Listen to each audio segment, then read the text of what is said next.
వీటిలో breaking news చూస్తున్నాం. సంక్రాంతి పండుగ వేళ ఏపీ ప్రభుత్వం కీలక ఆదేశాలను జారీ చేసింది. 2021-22 బ్యాచ్కు చెందిన 5గురు ఐపీఎస్ అధికారులను బదిలీ చేసింది. ఇక ఈ మేరకు సోమవారం నాడు ఉత్తర్వులను కూడా జారీ చేసింది. చింతపల్లి ఎస్పీగా నవజ్యోతి మిశ్రా, నంద్యాల ఎస్పీగా మంతా జావలి అల్ఫోన్స్కు పోస్టింగ్ ఇస్తూ ఏపీ ప్రభుత్వం ఉత్తర్వులు జారీ చేసింది. ఇక అలాగే రాజంపేట ఏఎస్పీగా మనోజ్ రామ్నైతే, అదేవిధంగా కాకినాడ ఏఎస్పీగా దేవరాజు మనీష్, అదేవిధంగా తాడిపత్రి ఏఎస్పీగా రోహిత్ కుమార్ చౌదరిలను కూడా బదిలీ చేసింది.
ఇక సంక్రాంతి పండుగ వేళ ఏపీ ప్రభుత్వం కీలక ఆదేశాలు జారీ చేసినట్టుగా తెలుస్తోంది.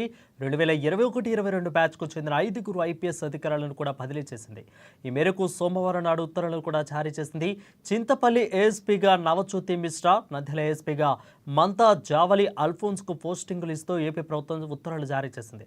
అలాగే రాజంపేట ఏఎస్పీగా మనోజ్ రామ్నాథ్ హెగ్డే, కాకినాడ ఏఎస్పీగా దేవరాజ్ మనీష్, అదేవిధంగా తాడిపత్రి ఏఎస్పీగా రోహిత్ కుమార్ చౌదరిలను బదిలీ చేస్తూ ఉత్తర్వులను జారీ చేసింది.